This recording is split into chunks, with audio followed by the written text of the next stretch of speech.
Good morning વિદ્યાર્થી મિત્રો। આજે આપણે ધોરણ 8 ની અંદર ગણિતમાં ચેપ્ટર નંબર 11 માપન વિશે આજે અભ્યાસ કરીશું। આપણે કોઈપણ ચેપ્ટર શીખતા પહેલા એની પ્રસ્તાવના, એની પરિરૂપ, એને વિશેનું જે આગળના ધોરણમાં જે ભણી ચૂક્યા હોય એનું પુનરાવર્તન ખાસ કરતા હોઈએ છીએ, જેથી આપણે કોઈપણ વસ્તુ શીખતા સરળતા અનુભવીએ આપણે। તો સૌપ્રથમ આપણે જે 7મા ધોરણમાં શીખી ચૂક્યા છે क्षेत्रफल અને પરિમિતિ, ચોરસની, લંબચોરસની, સમબાજુ ત્રિકોણ, ત્રિકોણ, વર્તુળ, તો એ દરેકનું આપણે પહેલા શું કરીશું? પુનરાવર્તન કરીશું અને એ વસ્તુ શીખ્યા પછી એના એક્ઝામ્પલ સહ આપણે એની સમજ મેળવીશું। તો આ વિડીયોની અંદર આપણે એ શીખવાના છીએ। તો પ્રસ્તાવનાની અંદર સૌપ્રથમ આપણે જોઈએ તો ક્ષેત્રફળ એટલે શું? તો આપણને ખ્યાલ હોવો જોઈએ કે આકૃતિ વડે સમતલમાં રોકાયેલી જગ્યાના માપને તે આકૃતિનું શું કહે છે? ક્ષેત્રફળ। સિમ્પલ છે। ધારો કે આ લંબઘન છે, આ ડસ્ટર કેવા આકારનું છે? લંબઘન આકારનું। તો એનો હું એક સમતલ છે એના ઉપર મૂકું છું, આ ડસ્ટર જેટલી જગ્યા રોકે છે નીચે, એ જગ્યાને આપણે શું કહીશું? આ આકૃતિનું ક્ષેત્રફળ। સમજાઈ ગયું બરાબર? એવી જ રીતે આ બોર્ડ છે આપણું આખું, એ બોર્ડ જે આપણે દિવાલ પર લગાવ્યું છે, તો દિવાલે શું થઈ? એના માટે સમતલ થયું અને જેટલી બોર્ડ જગ્યા રોકા છે એના પાછળની જેટલી જગ્યા રોકી એ આ બોર્ડનું શું હશે? ક્ષેત્રફળ।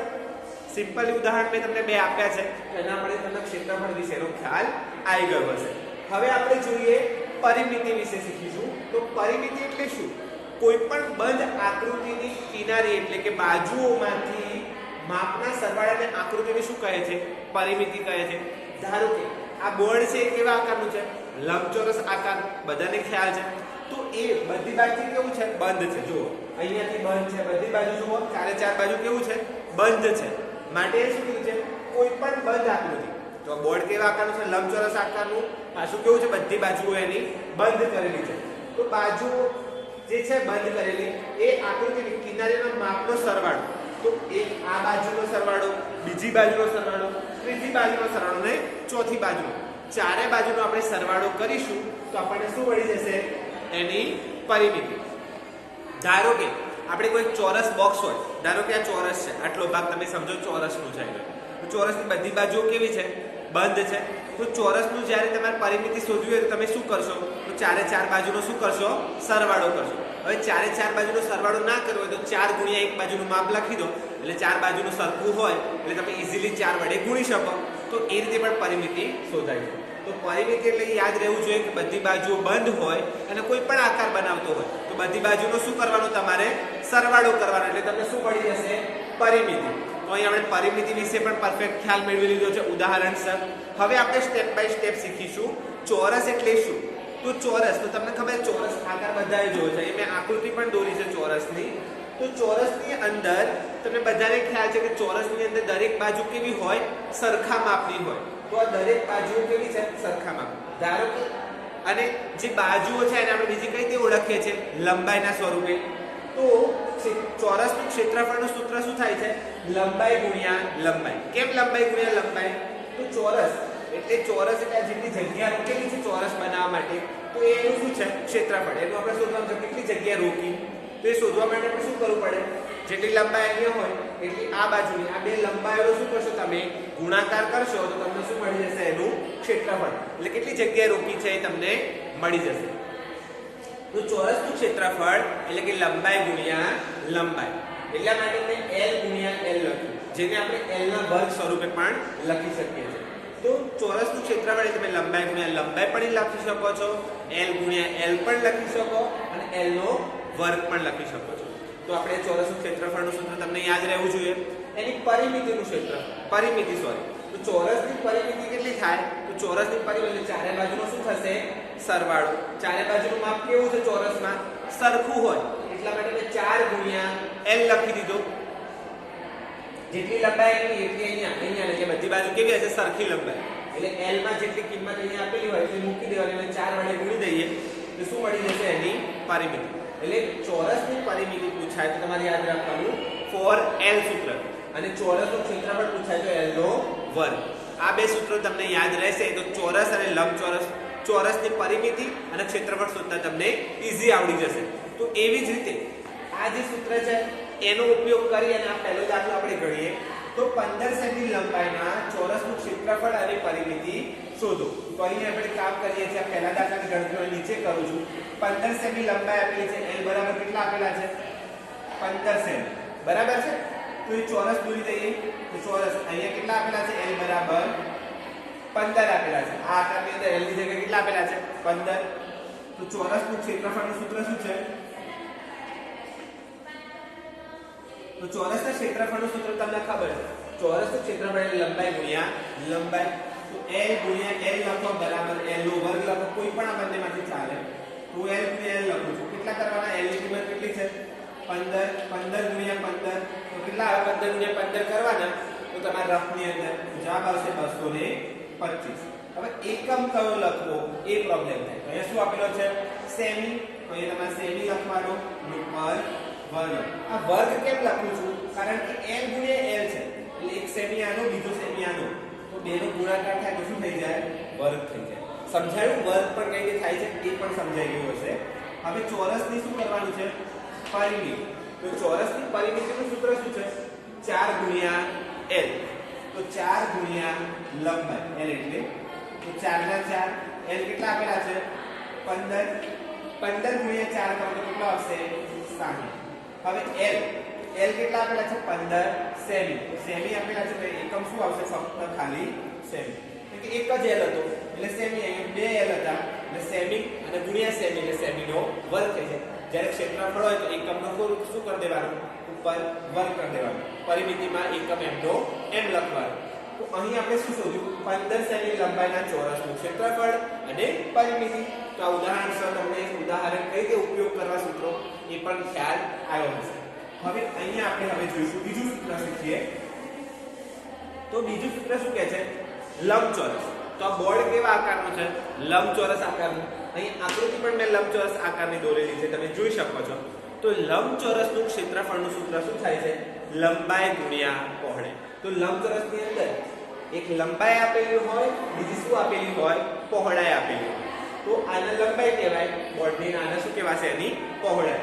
તો લંબાઈ ગુણ્યા પહોળાઈ. તો લંબચોરસનું ક્ષેત્રફળનું સૂત્ર થાય લંબાઈ ગુણ્યા પહોળાઈ. અને લંબચોરસની પરિમિતિનું સૂત્ર શું થાય?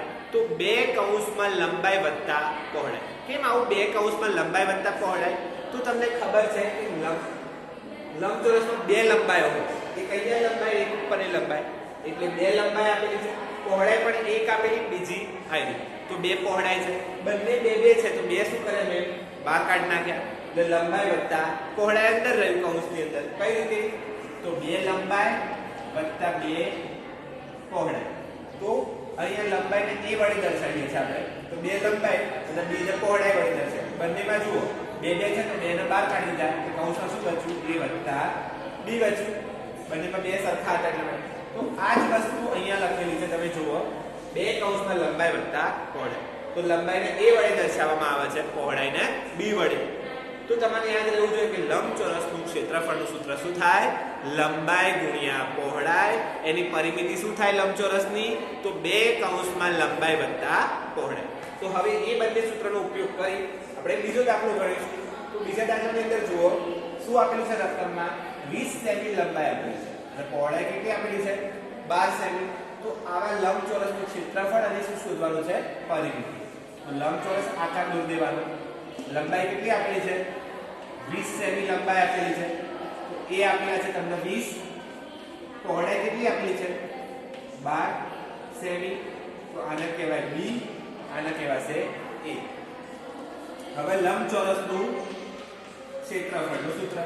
તો લંબચોરસના ક્ષેત્રફળનું સૂત્ર શું છે? લંબાઈ ગુણ્યા પહોળાઈ.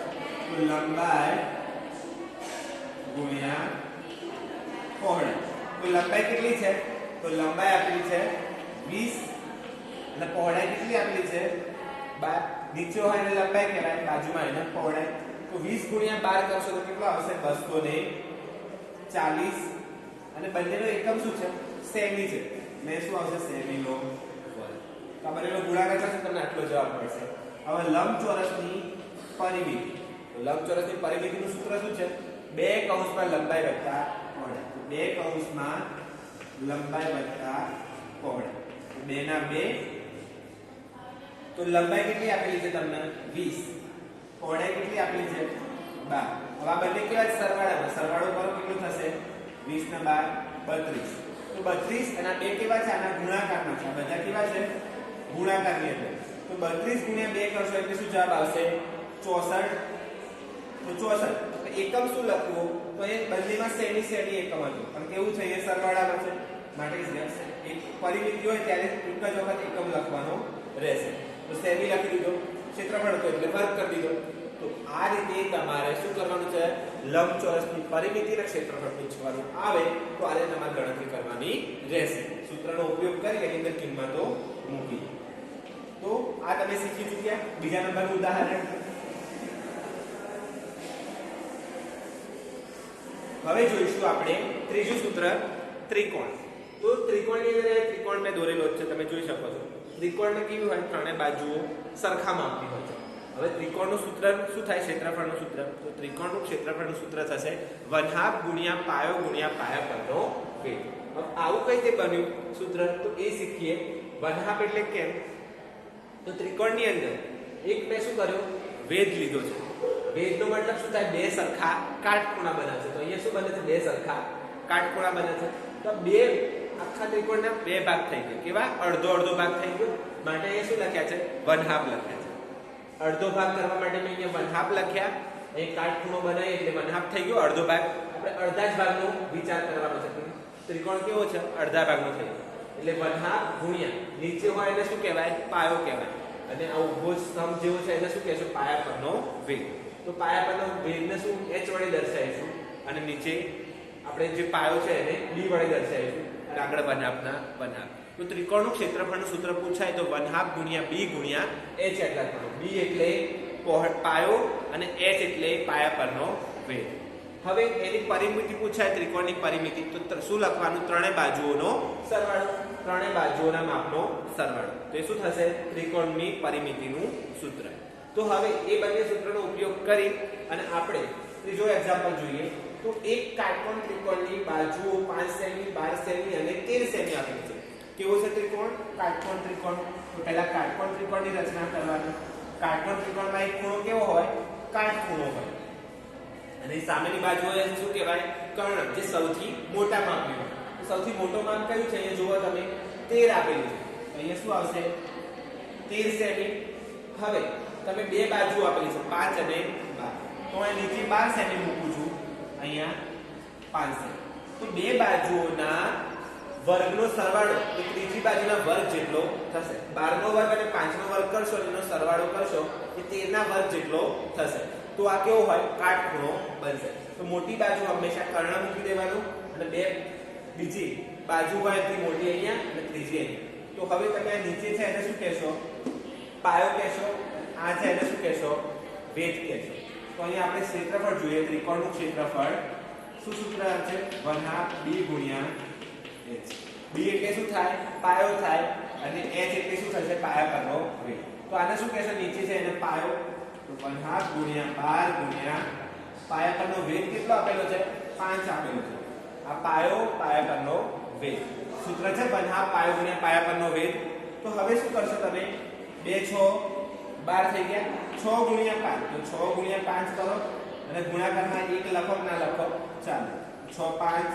30 હવે 12 અને 5 બંનેનો એકમ શું છે સેમી માટે જવાબ આવશે સેમીનો વર્ગ હવે ત્રિકોણનું પરિમિતિ તો ત્રિકોણની પરિમિતિનું સૂત્ર છે ત્રણેય બાજુઓના માપનો સરવાળો તો ત્રણેય બાજુઓ કઈ કઈ છે 5 સેમી 12 સેમી ને 13 સેમી તો 5 + 12 + 13 તો શું જવાબ આવશે બધાનો સરવાળો કરો તો 3 ને 2 5 5 × 10 નું સ્કૂલ બીજી પડી એટલે 30 સેમી જવાબ આવશે કે બધાને કેવું છે સેમીમાં માપ છે એટલે 3 નો જવાબ લખ્યો 30 સરવાળો આવ્યો અને સેમીના સેમી તો આ રીતે તમારે ત્રિકોણનું સૂત્રનો ઉપયોગ કરી અને એની પરિમિતિ અને એનું ક્ષેત્રફળ શોધતા તમને આવડતું હોવું જોઈએ પરીક્ષામાં પૂછાય તો આ એક્ઝામ્પલ મેં તમને શીખવ્યું આવું કોઈ પણ એક્ઝામ્પલ આવી જાય તમને સૂત્ર આવડશે તો તમે ઈઝીલી ગણી શકશો હવે આપણે જોઈશું આગળ સમબાજુ વર્તુળ જોઈ લઈએ પહેલા આપણે તો વર્તુળની અંદર એક આખું વર્તુળ દોરેલું હોય છે આપણે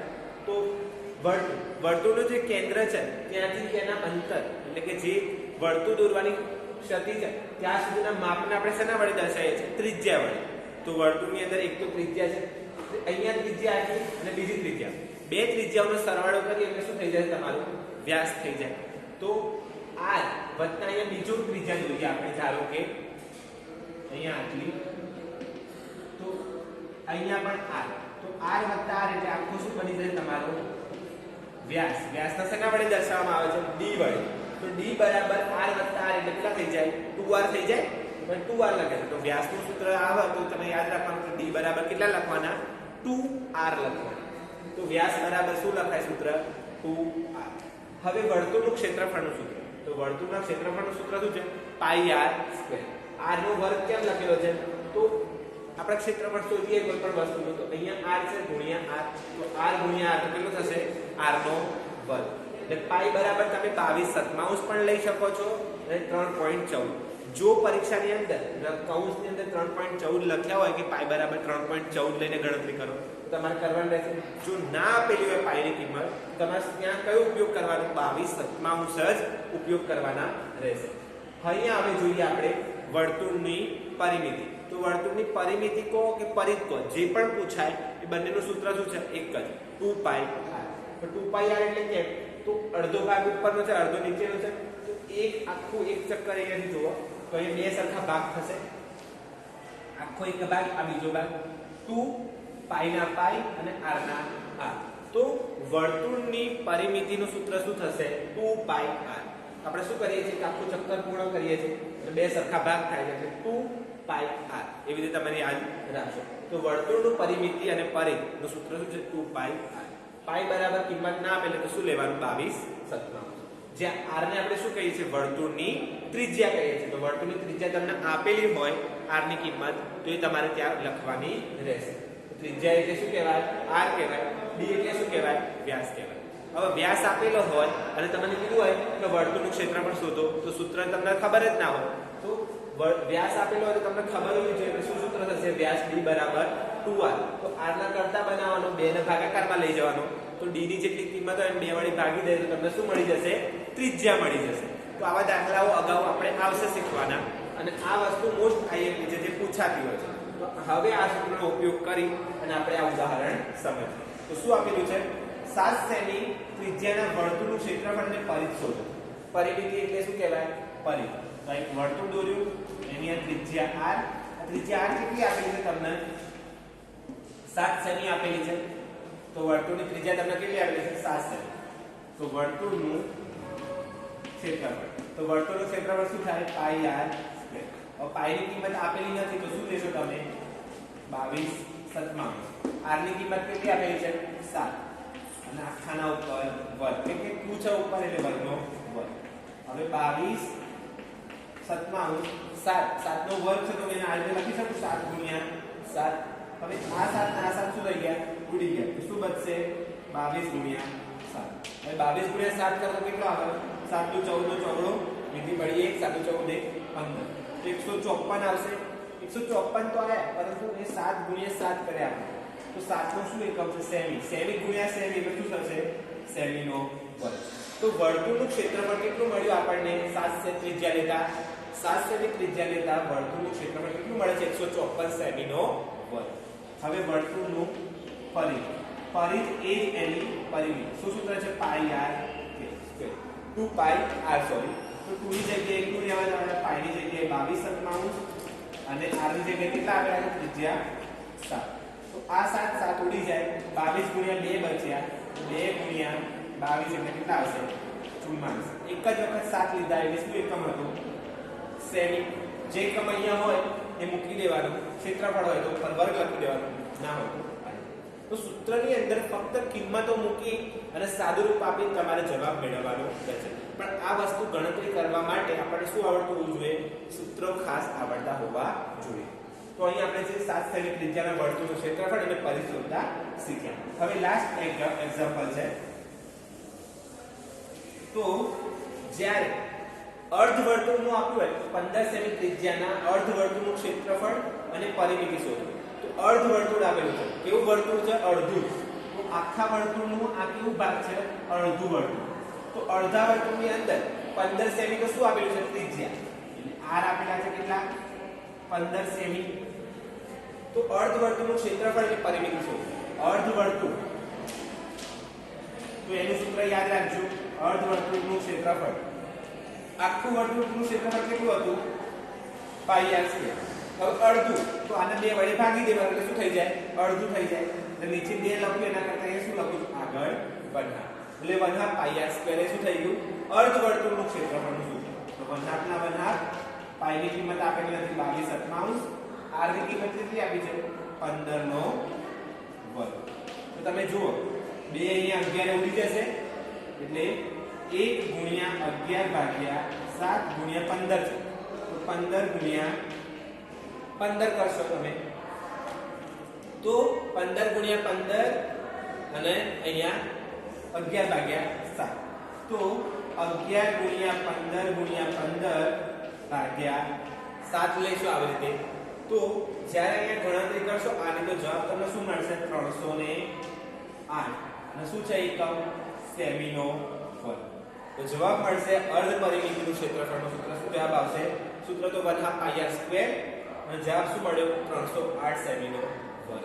તો એ શું કર્યું બે વખત તો કૌંસ છોડી દીધો 2 11 11 મળે 11 નું 22 થઈ જાય 11 લખ્યા 11 15 ને 15 એનો ગુણાકાર કરીને 7 વડે ભાગશું તો 308 જવાબ આવશે. તમે કરી જોજો. હવે એનું પરિમિતિ શોધીએ. તો અર્ધ વર્તુળનું પરિમિતિ અથવા તો છે પરિમિતિ બંને શું થાય એક જ. અપરિમિતિ આખાની પરિમિતિ કેટલી હોય છે 2 પાઈ આર. એને અડધી કરી દઈએ 2 વડે ભાગી દઈએ અડધી એટલે અડધી થઈ ગઈ 2 ઉડી જાય તો શું બચે ફક્ત પાઈ આર. તો પાઈ આર. અને જ્યારે અર્ધવર્તુળની પરિમિતિ શોધવાની હોય એટલે જેટલું માપ અહીંયાનું હોય એટલું જ માપ અહીંયાનું હોવાનું r વત્તા r. તો આખાને શું કહીએ છીએ આપણે b કહીએ છીએ. તો પ્લસ વ્યાસ. હવે વ્યાસનું સૂત્રની જગ્યાએ આપણને સૂત્ર ખબર છે વ્યાસ બરાબર શું લખાય 2r. તો હવે કિંમતો મૂકી દો. પાઈ બરાબર શું આવશે 22/7 ગુણ્યા r બરાબર 15. એવી રીતે 2 ના 2 r ની જગ્યાએ શું આવશે 15. તો તમે જુઓ આ બંનેની અંદર r કેવા હતા સરખા હતા. r ને તમે બહાર કાઢી દો તો પણ તમને ગણતરી ઈઝી પડે. પરંતુ આ રીતે તમે ગણતરી કરી શકો છો. હવે પાઈ r વત્તા વ્યાસ એટલે 2r લખી દે એની જગ્યાએ 22/7 15 વત્તા 15 દૂર કેટલા થશે હવે 30. 30 થયા અહીંયા 22/7 ગુણ્યા 15. તો અહીંયા તમે આનું સાદુરૂપ આપશો વત્તા 30 કરશો તો તમને એનો પરિમિતિ મળી જશે. તો એ સાદુરૂપ આપવાનું છે કે 15 ગુણ્યા 22 કરશો તો કેટલો જવાબ આવે તો 22 ગુણ્યા 15 એટલે જવાબ આવશે 0 1 2 2 1 2 5 2 10 0 5 2 10 11 0 3 તો 330 ભાગ્યા 7 કરવાનું. તો 7 4 28 7 5 28. તો કેટલા જવાબ આવશે અહીંયા 0 10 નહીં તો 8 ને 5 આવશે. તો અહીંયા તમને જે જવાબ મળશે એ 49 સમથિંગ જેવો તમને જવાબ મળશે. તો આની અંદર તમે કિંમતો મૂકી અને સૂત્રની અંદર કિંમતો મૂકી અને તમારે જવાબ લાવવાનો રહેશે. ખાસ યાદ રાખવાનું સૂત્ર અર્ધવર્તુળ માટે 1/2 પાઈ આર સ્ક્વેર અને પરિમિતિનું સૂત્ર પાઈ આર વત્તા 2r. તો આ મૂકી અને તમારે આ સૂત્રની ગણતરી કરવાની રહેશે. તો તમે આ દરેક દાખલા પ્રેક્ટિસ વર્ગની અંદર પણ જોઈ શકો છો. ગણતરી સહ આપેલા છે. હવે આપણે જોઈશું મોસ્ટ આઈએમ કે જે આ ચેપ્ટરની અંદર ભણવાના છે એ સૂત્રો. તો ફટાફટ એનું રિવિઝન કરી દઈશું. સમાંતર બાજુ ચતુષ્કોણ તો એનું ક્ષેત્રફળનું સૂત્ર શું છે સમાંતર બાજુ ચતુષ્કોણનું ક્ષેત્રફળ પાયો ગુણ્યા પાયા પરનો વેગ. તો આને પાયો કહેવાય આને આપણે શું કહીશું વેગ કહીશું. આ કેવો આકાર છે સમાંતર બાજુ ચતુષ્કોણ. તો સમાંતર બાજુ ચતુષ્કોણનું ક્ષેત્રફળ એટલે b ગુણ્યા h. પાયાને b વડે ને પાયા પરના વેગને h વડે દર્શાવીએ. તો આમાંથી 1/2 કાઢી દો તમને કોણ સૂત્ર બની જાય સમાંતર બાજુ ચતુષ્કોણ. પરિમિતિ એટલે ચારે બાજુનો શું થશે સરવાળો. તો ચારે બાજુના માપનો સરવાળો. તો સમાંતર બાજુ ચતુષ્કોણ એટલે કે પાયો ગુણ્યા પાયા પરનો વેગ અને ચારે બાજુનો સરવાળો એટલે પરિમિતિ. તો અહીં સમાંતર બાજુ ચતુષ્કોણનું ફટાફટ મેં રિવિઝન કરી લીધું છે જે તમારે સૂત્ર યાદ રાખવું જ પડશે. હવે જોઈએ સમબાજુ ચતુષ્કોણ. તો બધી બાજુ કેવા હશે સરખા માપની. તો સમબાજુ ચતુષ્કોણની અંદર બે વિકર્ણો છે એક અને બીજો એસી વિકર્ણ અને બીડી વિકર્ણ. તો એ શું કરે છે, કોઈ પણ વિકર્ણ બે સરખા ત્રિકોણમાં વિભાજિત કરે છે. માટે મેં શું લખી દીધું આગળ, 1/2. એટલે શું કરે છે, આખા ચતુષ્કોણના બે સરખા ભાગમાં ત્રિકોણમાં વિભાજિત કરે છે. માટે એ શું આવશે, 1/2. 1/2 ગુણ્યા d1 ગુણ્યા d2. d1 એટલે પહેલા વિકર્ણનું માપ, d2 એટલે બીજા વિકર્ણનું માપ. તો સમબાજુ ચતુષ્કોણનું સૂત્ર શું થાય, ક્ષેત્રફળનું 1/2 ગુણ્યા d1 ગુણ્યા d2. તો એવું પણ લખાય કે 1/2 ગુણ્યા બે વિકર્ણોનો ગુણાકાર. તો મેં લખ્યું છે સમબાજુ ચતુષ્કોણનું ક્ષેત્રફળનું સૂત્ર 1/2 ગુણ્યા બે વિકર્ણોના માપનો ગુણાકાર. બે વિકર્ણો કયા કયા, પહેલો AC એટલે d1, બીજો BD એટલે d2.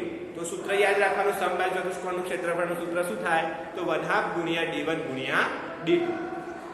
હવે છેલ્લું જોઈશું સમલંબ ચતુષ્કોણનું સૂત્ર. તો એનું સૂત્ર શું થશે, આ સમલંબ ચતુષ્કોણ આકાર છે તો એનું સૂત્ર તો તમને બધાને ખાસ યાદ રાખવાનું છે. એના પરથી એક દાખલો તો પૂછાય છે, 1/2 ગુણ્યા સમાંતર બાજુઓનો સરવાળો વત્તા સમાંતર બાજુ વચ્ચેનું લંબ અંતર. તો એનું સૂત્ર આપણે આ રીતે વધારે યાદ રાખીશું. તો સમલંબ ચતુષ્કોણનું સૂત્ર h કૌંસમાં a + b ભાગ્યા 2. h એટલે શું થશે, સમાંતર બાજુ ચતુષ્કોણનું લંબ અંતર. તો આ h આપેલો છે તો એ શું થશે, સમાંતર બાજુઓનું લંબ અંતર આપેલું, તમારે યાદ રાખવાનું શું કહેવાય, h.